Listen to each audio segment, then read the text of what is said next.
Quest for success में आपका स्वागत है। समस्या में ही समाधान है। यह एक ऐसा मंत्र है जिसे हम सभी ने कहा है या सुना है, लेकिन क्या यह सच है? बहुत से लोग समस्याओं के सामने खड़े होकर बस इंतजार करते रहते हैं, आशा करते हैं कि समस्याएं अपने आप हल हो जाएंगी। यह एक सामान्य सोच है कि समस्या से बचने का सबसे अच्छा तरीका है कि हम इंतजार करें और उम्मीद करें कि समस्या खुद ही ठीक हो जाएगी। लेकिन क्या यह सच है? क्या वाकई मुश्किलों का सामना करना और उनसे निपटना इतना आसान है? इस वीडियो में हम बात करेंगे कि समस्याओं के सामने खड़े होकर इंतजार करना सबसे अच्छा विकल्प नहीं है।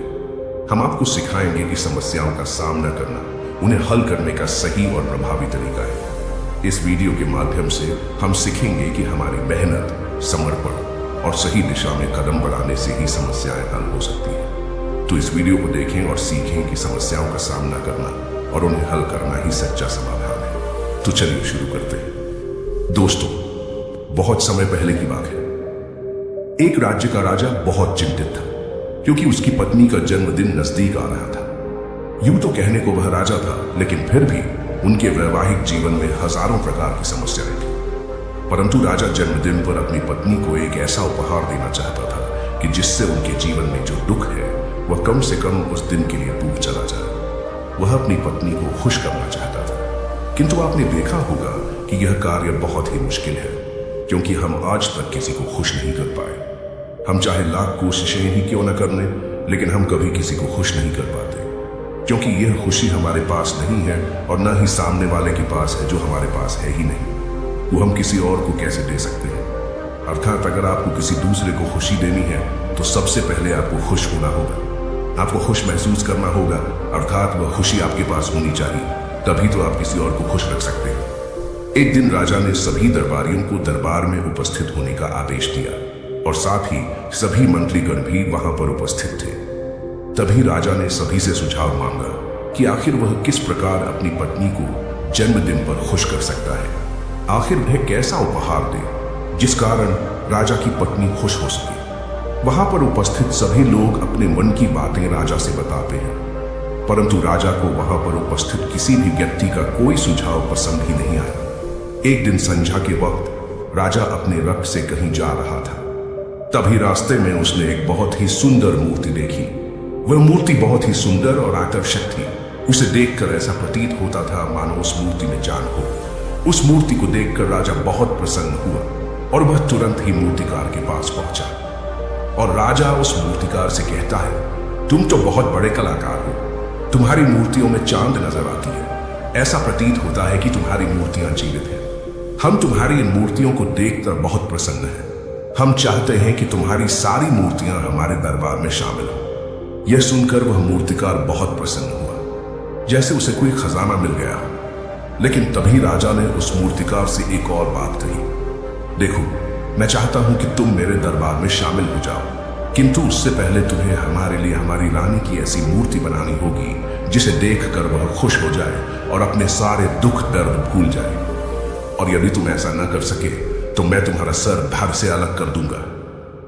राजा के मुख से यह सुनकर मूर्तिकार घबरा गया। उसके पसीने छूट गए।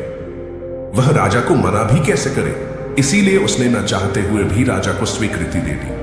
राजा उस मूर्तिकार की बात सुनकर बहुत प्रसन्न हुआ और वो वापस महल लौट गया। लेकिन उधर दूसरी तरफ जो मूर्तिकार अब तक बहुत प्रसन्न था, जो अपने मन से मूर्तियां बनाया करता था, जो हमेशा खुश रहता था, अब वह दुखी हो गया था। वह गहरे दुख में चला गया था। वह डर के कारण रानी की मूर्तियां बनाना शुरू करता है, परंतु जो भी मूर्ति बनाता था उस मूर्ति को देखकर ऐसा प्रतीत होता था मानो वह मूर्ति बहुत दुखी है, उसे किसी प्रकार का कोई दुख है। एक के बाद एक उसने कई सारी मूर्तियां बना डाली, परंतु कोई भी मूर्ति ऐसी नहीं थी जिसे देखकर कोई भी खुश हो सके, जिसे देखकर यह प्रतीत हो कि मानो उस मूर्ति में जान है और वह मूर्ति देखकर कोई भी अपना दुख भूल जाए। और यह इस कारण हो रहा था क्योंकि मूर्तिकार भीतर से बहुत दुखी था, जो उसकी मूर्तियों के रूप में साफ और स्पष्ट नजर आ रहा था। राजा ने उस मूर्तिकार को 1 सप्ताह का समय दिया था, किंतु 4 दिन तो उसने यूं ही व्यर्थ कर दिए। अब उसके पास केवल 3 दिन का ही समय बचा था, जिसके बारे में सोच सोचकर उस मूर्तिकार का गला सूखा जा रहा था। डर के कारण अब उसके हाथ पैर भी काम करना बंद कर चुके थे। उसके हाथ से हथौड़ी और छीनी तक नहीं चल रही थी और उसे अपना भविष्य नजर आ रहा था। उसे नजर आ रहा था कि राजा उसे मृत्यु दंड दे रहा है। उसके बाद उसके परिवार का क्या होगा, उसके परिवार को कौन संभालेगा। यह सोच सोचकर उस मूर्तिकार का मन बैठा जा रहा था। तभी उसने एक योजना बनाई। वह अपने परिवार को साथ लेकर रात ही में गांव छोड़कर चला जाएगा। यह सोचकर वह तुरंत घर लौटा। उसने सारा सामान बांधा, अपनी पत्नी और अपने बच्चों को भी तैयार किया। वो जैसे ही घर से निकलने वाला था कि तभी उसने देखा कि राजा के सिपाही वहां पर तैनात है। यह देखकर वह मूर्तिकार और भी घबरा गया। वह समझ नहीं पा रहा था कि क्या करे। यदि वह यहां से भागने की कोशिश करता है और पकड़ा जाता है तो राजा उसके साथ साथ उसके परिवार को भी मृत्यु दंड दे देंगे। वह कुछ समझ नहीं पा रहा था। तभी वह जमीन पर बैठ गया और रोने लगा और अपनी पत्नी से कहता है, अब से तुम्हें बच्चों का ख्याल रखना होगा। मेरा और तुम्हारा साथ यहीं तक था, क्योंकि राजा ने जिस प्रकार की मूर्ति का मुझे आदेश दिया है, मैं उस प्रकार की मूर्ति नहीं बना पा रहा। जिस कारण राजा मुझे मृत्यु दंड दे देंगे, वह मेरा सर धड़ से अलग कर देंगे और उसके बाद तो तुम्हें ही बच्चों का ख्याल रखना होगा। इतना कहकर वो जोर जोर से फूट फूट कर रोने लगा। देखते ही देखते रात बीत गई और अगले दिन सुबह सुबह उस मूर्तिकार के दरवाजे पर एक गुरु भिक्षा मांगने आया। मूर्तिकार ने उन्हें भिक्षा लाकर दी तो मूर्तिकार बहुत परेशान लग रहा था, जिसे देखकर गुरुवर उस मूर्तिकार से कहते हैं, बेटा, हमारे जीवन में दुख और सुख तो आते ही रहते हैं। हमारे जीवन में दुख और समस्याएं तो होती ही हैं, किंतु इन सभी दुख और समस्याओं का समाधान और निवारण भी होता है, परंतु हम केवल दुख और समस्याएं ही देखते हैं। उन दुख और समस्याओं के छिपे निवारण और समाधान को हम कभी नहीं देख पाते। यदि तुम ध्यान से देखोगे तो हर समस्या का समाधान है और हर दुख का निवारण भी है। मैं यह अच्छी तरह जानता हूं कि तुम यहां से अपनी पत्नी और बच्चों को लेकर भाग जाना चाहते थे, किंतु ऐसा हो नहीं सका। उस मूर्तिकार ने जब गुरु के मुख से यह बातें सुनी तो वह उनके चरणों में जा गिरा और हाथ जोड़कर उन गुरुवर से कहता है, हे गुरुवर, आप ही बताइए मैं क्या करूं। राजा ने मुझे मूर्ति बनाने का आदेश दिया है, किंतु मैं चाहकर भी मूर्ति नहीं बना पा रहा, और यदि मैंने मूर्ति नहीं बनाई तो राजा मुझे मृत्यु दंड दे देंगे और उसके बाद मेरे परिवार का क्या होगा, उनका ख्याल कौन रखेगा। तभी गुरुवर उस मूर्तिकार से कहते हैं, बेटा, आंख बंद कर लेने से कुछ नहीं होने वाला, क्योंकि दुख और समस्याएं तो वहीं की वहीं खड़ी रहती हैं। ध्यान देने और कर्म करने से सब कुछ बदल जाता है। यदि तुम केवल आंखें बंद करके यह सोचोगे कि तुम्हारी समस्याएं चली जाएंगी तो ऐसा कभी नहीं होगा। इतना कहकर उन गुरुवर ने उस मूर्तिकार के कानों में कुछ कहा और उसके बाद वह वहां से चले गए। उन गुरु के वहां से चले जाने के बाद वह मूर्तिकार महल गया, जिसे देखकर राजा उस मूर्तिकार से कहता है, लगता है तुमने समय से पहले ही एक अद्भुत मूर्ति तैयार कर ली है। बताओ वो मूर्ति कहाँ है, मैं भी उसे देखना चाहता हूँ। इस पर मूर्तिकार जवाब देते हुए कहता है, महाराज, अभी तक मैंने मूर्ति तैयार नहीं की है, परंतु आपके दिए हुए समय पर मैं अवश्य ही वह अद्भुत मूर्ति तैयार कर लूंगा। लेकिन उससे पहले मेरा एक बार महारानी से मिलना बहुत आवश्यक है, अन्यथा वह अद्भुत मूर्ति तैयार नहीं हो पाएगी। राजा ने उस मूर्तिकार की सारी बातें ध्यानपूर्वक सुनी और उसके बाद राजा ने मूर्तिकार को महारानी से मिलवाया। मूर्तिकार महारानी से मिलने के बाद महारानी से प्रश्न करते हुए कहता है, महारानी जी, किसी भी औरत के जीवन का सबसे बड़ा दुख क्या हो सकता है। इस पर महारानी जवाब देते हुए उस मूर्तिकार से कहती है, किसी औरत का मानवपन पाना उसका सबसे बड़ा दुख है। तभी वह मूर्तिकार महारानी से एक और प्रश्न करते हुए कहता है, महारानी जी, किसी औरत के जीवन का सबसे बड़ा सुख क्या है। महारानी उस मूर्तिकार के इस प्रश्न का जवाब देते हुए कहती है, किसी भी औरत के जीवन का सबसे बड़ा सुख उसके पति और उसके बच्चों का उसके पास होना है। महारानी के मुख से अपने प्रश्नों का जवाब जानकर मूर्तिकार बहुत प्रसन्न हुआ और उनसे आज्ञा लेकर वह वापस अपने घर लौट आया और अब से वह दिन रात उस मूर्ति पर काम करने लगा। देखते ही देखते पूरे 3 दिन पूरे हो गए। आखिरकार रानी के जन्म दिवस वाले दिन वह मूर्तिकार उस मूर्ति को लेकर राजमहल पहुंचता है। लेकिन अब राजा के मन में यह बेचैनी थी कि पता नहीं उस मूर्तिकार ने आखिर कैसी मूर्ति बनाई होगी, पता नहीं वह मूर्ति महारानी को पसंद आएगी भी या नहीं। इस प्रकार के कई प्रश्न राजा के मन में चल रहे थे। राजा के मन की बेचैनी लगातार बढ़ती ही जा रही थी, लेकिन उधर दूसरी तरफ राजा को उस मूर्तिकार पर पूर्ण विश्वास भी था, क्योंकि राजा ने पहले ही उस मूर्तिकार के हाथों की कला देखी हुई थी। इसलिए एक तरफ उनके मन में यह भी विचार चल रहे थे कि उस मूर्तिकार ने जरूर ही अद्भुत मूर्ति बनाई होगी। वह मूर्ति सफेद कपड़ों से ढकी हुई थी। तभी राजा ने उस मूर्ति की ओर इशारा करते हुए रानी से कहा, यह आपका जन्म दिवस का तोहफा है, इसे कबूल करें। उसके बाद रानी ने अपने हाथों से उस मूर्ति से वह कपड़ा हटाया और उस मूर्ति को देखते ही रानी की आंखों से आंसू बहने लगे। और यह देखकर राजा को ऐसा प्रतीत हुआ कि मानो महारानी को यह मूर्ति पसंद नहीं है। इसलिए राजा ने तुरंत ही क्रोधित होकर अपने सिपाहियों को आदेश दिया और उस मूर्तिकार को बंदी बनवा लिया। लेकिन तभी महारानी राजा से कहती है, रुकिए, इस मूर्तिकार ने तो मेरा दुख और सुख एक ही मूर्ति में निकाल दिया है। इस मूर्ति में मेरे पति मेरे साथ है और मेरे हाथ में मेरा बच्चा है। इससे सुंदर मूर्ति मैंने आज तक नहीं देखी। यह बहुत ही लाजवाब है, अद्भुत है। इससे सुंदर तोहफा मेरे लिए और कोई नहीं हो सकता। काश ऐसा मेरे जीवन में वास्तव में हो जाए, मेरे पति भी मेरे साथ हों और मेरे हाथों में मेरा बच्चा हो। महारानी की ये सारी बातें सुनकर और मूर्ति को देखकर राजा को अपनी गलती का एहसास हुआ। राजा अपनी प्रजा और अपनी साम्राज्य की देख रेख में इतना व्यस्त रहता था कि वह कभी अपनी पत्नी को समय नहीं दे पाता था, जिस कारण राजा की आंखों से आंसू बहने लगे और दरबार में उपस्थित सभी लोग वह मूर्ति देखकर हैरान। आज तक किसी ने भी ऐसी सुंदर और जीवित मूर्ति नहीं देखी थी जिसमें सुख और दुख एक साथ नजर आ रहे हों। उसके बाद उस राजा ने उस मूर्तिकार को रिहा करवाया और उसे ढेरों इनाम दिए और अपने राज्य दरबार में जगह भी दी। किंतु उस मूर्तिकार ने इनाम तो स्वीकार कर लिया, परंतु राज दरबार में उसे जगह नहीं ली और हाथ जोड़कर राजा से कहता है, हे महाराज, मेरी आपसे विनती है, आपने मुझे चेतावनी दी थी, यदि मैं ये मूर्ति नहीं बना सका तो आप मुझे मृत्यु दंड दे देंगे। किंतु मैं आपसे बस इतना ही कहना चाहता हूं, हम में से चाहे कोई भी प्राणी क्यों न हो, सभी के प्राण उतने ही कीमती है जितना कि आपका या महारानी के हैं। इसीलिए किसी को भी बिना दोष के दंड नहीं देना चाहिए।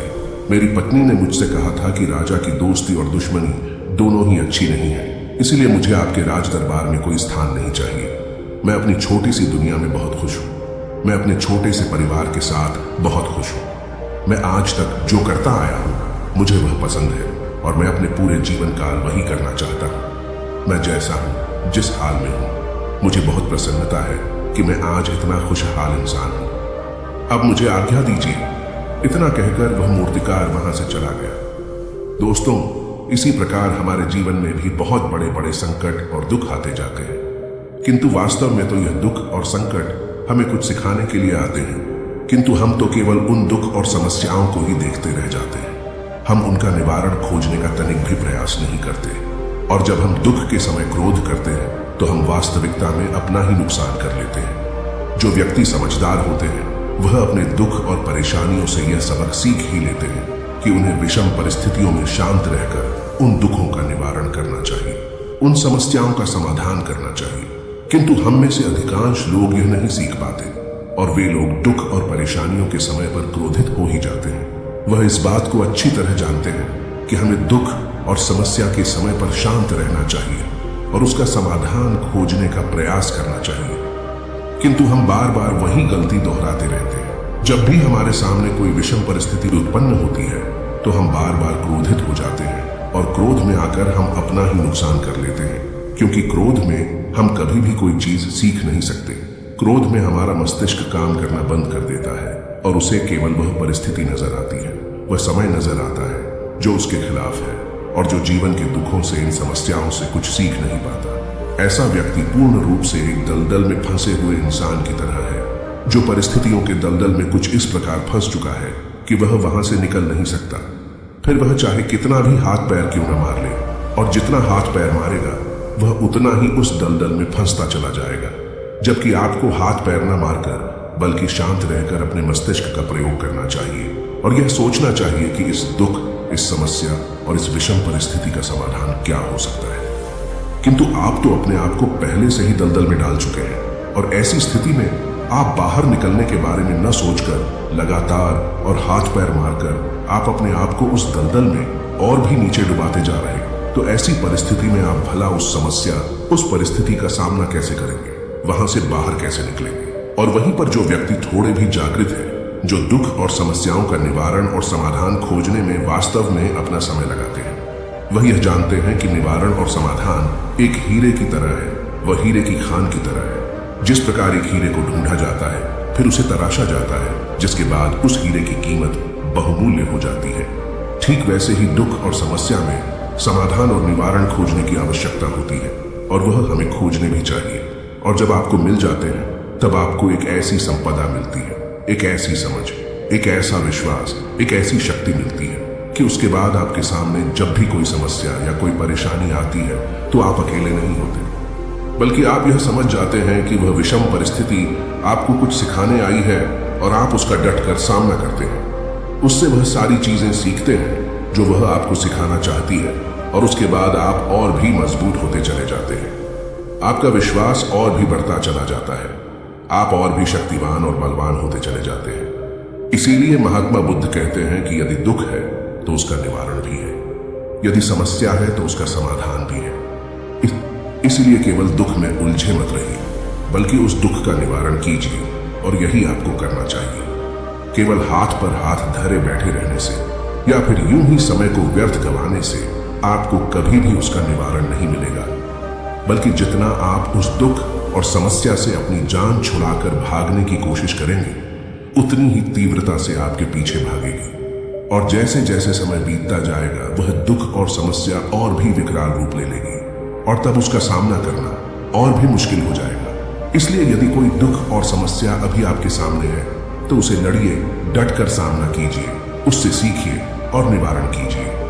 दोस्तों, आपने आज के इस वीडियो से क्या सीखा, वह मुझे आप कमेंट में बता सकते हैं। इसी के साथ में उम्मीद है कि आपको आज की वीडियो पसंद आई होगी। तो इस वीडियो को उस इंसान को शेयर करें जिससे यह कहानी सुनने की जरूरत है, और उसी के ठीक बाद चैनल को सब्सक्राइब करें। तो चलिए फिर मिलते हैं ऐसी एक और नई